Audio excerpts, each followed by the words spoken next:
So let's talk about how the human resource management system fits into the big picture in an organization. And this is pretty straightforward, and you could probably create one of these flow charts for pretty much any discipline within an organization, but let's focus on the HR side of things. The box at the top it represents the external environment, the customers, the competitors, the technology, the labor that's available to us to hire, government regulations, labor union pressures, all of those things. These are things common to most organizations, although those categories are common, but the unique customers are unique to us. Our competitors are unique to us.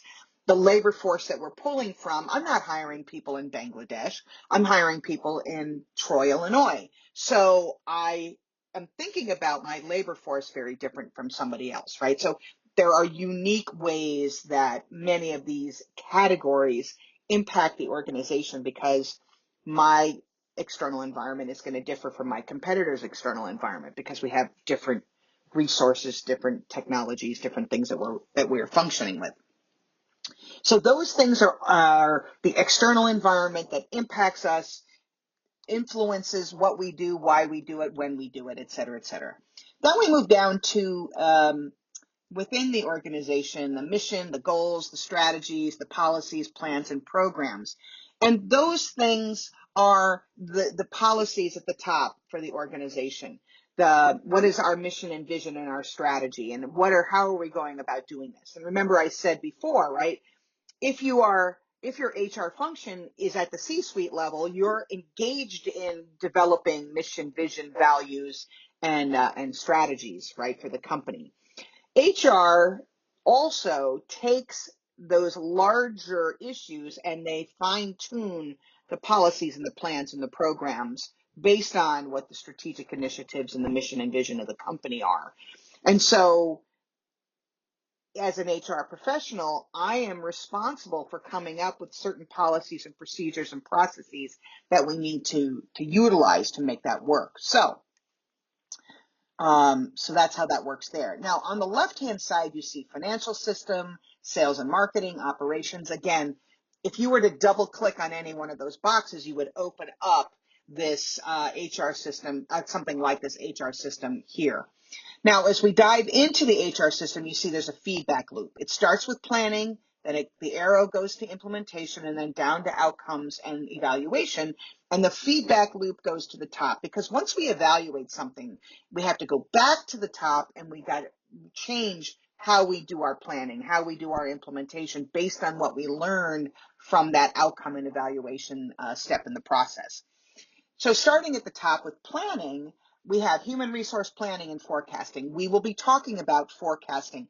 This is not something that HR does. HR coordinates the work, but the hardest work is asking managers, how many employees do you think you're going to need over the next few years? You have to be able to answer that. You have to know, are we expanding? What's going on in the economy? Will we be contracting? Will I need to lay people off? Are we starting a new division? How many employees do I need there?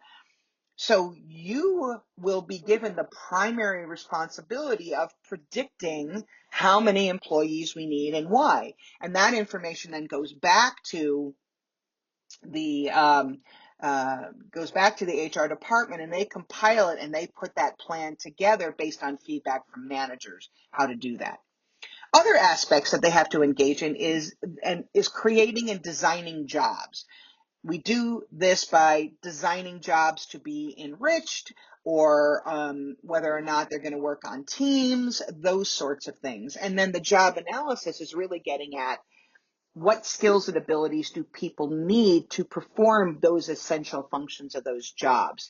And what we get from the job analysis is our job description and our job specification. And those are the things that we utilize for every aspect of HR.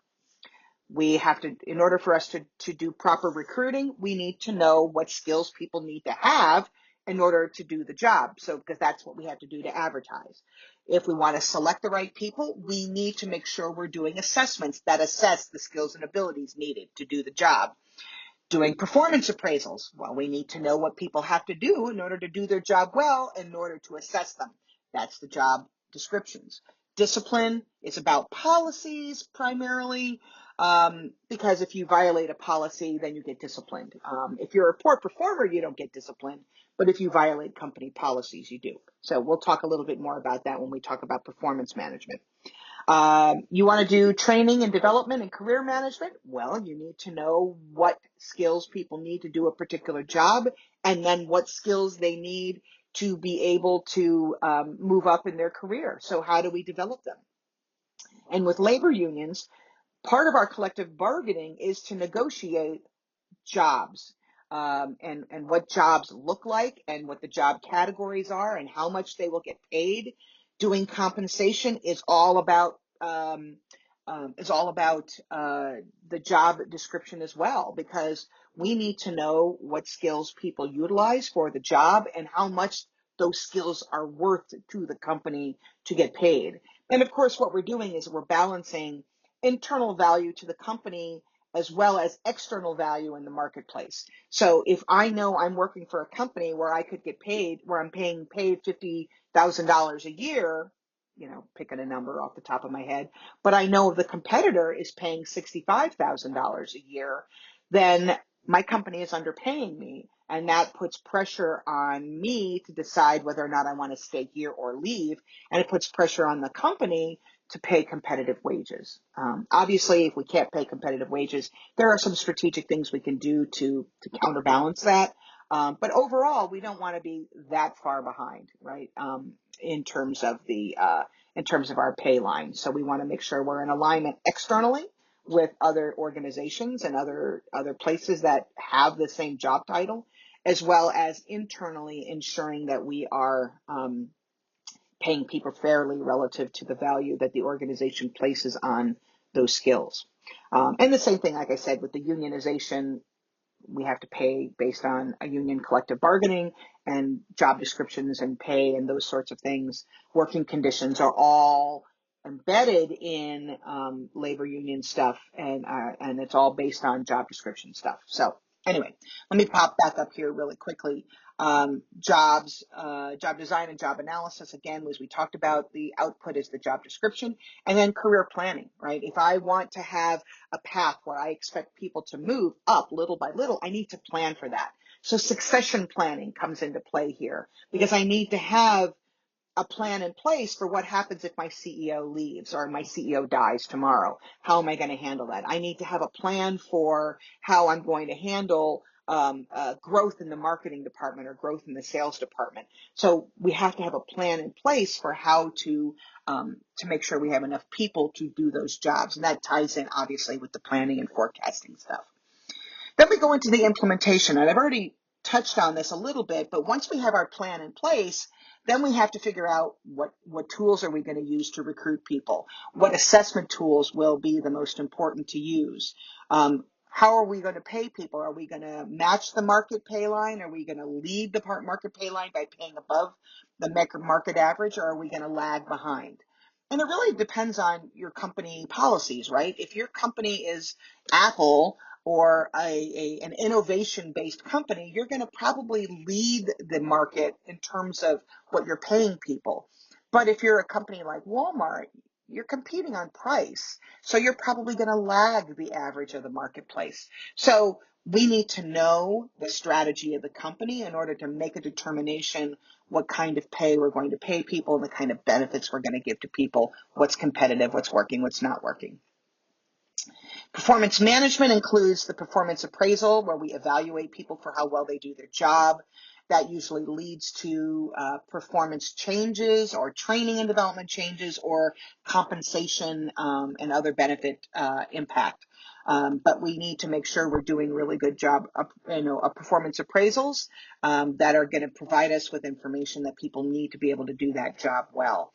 Discipline, as I already said, is really not based on how well you perform your job tasks, but more how well you adhere to company policies. So if you come in late and leave early, if you're sexually harassing somebody, those are subject to discipline, not necessarily performance improvement plans in that respect, based on skills and abilities. Employee assistance plans, counseling, all these things are part of performance management. What do we need to do to make sure our people can perform to the best of their ability? Development is about making sure people are developing the skills they need, whether it is for the job they have today, which is for training, or the job they're going to have maybe a year or so from now, which is the development side of things or the career management side of things. And then labor relations, even if you don't have a labor union, you have always the risk that you will be organized. And so we have to be aware of labor laws, number one, to make sure we're not violating them. Even if you don't have a union, you can violate labor laws. So you need to be aware of that. But also, how do we learn how to work with unions if we are unionized? So we need to make sure what we're doing isn't stepping on toes. We're not violating the expectations for people with respect to what we are asking employees to do, et cetera, et cetera. So those are the general areas of implementation in the field of HR. We'll spend a lot of time talking about compensation and performance management and training and development, and very little we will address compensation, pay for performance things, except for pay for performance and benefits. A little bit, we'll cover it very lightly, and labor relations, because right now, if you're in HR, you're dealing with labor relations. If you're not in HR, you have to work with your unionized workforce and know those rules, but most people don't actually work in a unionized workforce, so it'll be less relevant to you. And again, we have 7 weeks, and I wanted to find the most important topics to address with you. That are the most relevant. So the last stage, of course, is our outcomes and evaluations. And we obviously need to evaluate how well HR is performing, because it is an expense center and a cost center. So, how well are our profits? Are we managing our profits well? Do we have good productivity in our workers? Are we making money as we should? Is our workforce stable, meaning we don't have a lot of turnover? I mean, we need to have some turnover, some functional turnover, we call it, but we don't need to have a ton of turnover, right? So metrics and analytics are all about measuring things and determining the outcomes, whether or not what we've done had the impact that we wanted it to have. And if it does, great. And if it doesn't, then we need to make changes. And that's part of that process. So we'll look at things like profit and productivity, how much turnover there is. How are we responding to government regulations? And if we're in a very heavily regulated industry, like aeronautics or transportation or, biochemical things where there's a lot of regulations, that's one level of stuff that we need to really pay attention to. Labor unions, again, if we're unionized, we need to know what's going on with the union. If you're like in the auto workers union, UAW and stuff like that, they're a very active union, and we need to work with them one way or the other, no matter what. If we are not unionized, there is always a threat of unionization. And I always tell people, the best way to avoid unionization is treating your employees fairly and paying them fairly. So if you treat them capriciously and you don't pay them well, you are asking them to look elsewhere for help to get treated in the way that they believe that they deserve to be treated. So treating your employees poorly is the first step towards getting a union knocking on your door. And then lastly, all the working condition issues that we need to be concerned about. Is it a safe working condition? Do we make sure that we've got good, OSHA regulations are being implemented appropriately? Are we managing people's stress? Do we have places for people to go get counseling if they need counseling? Are we ensuring that they have all the resources that they need, and we're managing their stressors and dealing with ergonomics and all that kind of stuff. So working conditions can be all about safety and violence in the workplace, managing violence. There's all sorts of things that fall under the category of those working conditions, and making sure that they're done well. So this is basically our HR system. And I know this was a lot on this particular slide, but it's really important that we understand it, and know how these things all work together to support the organization.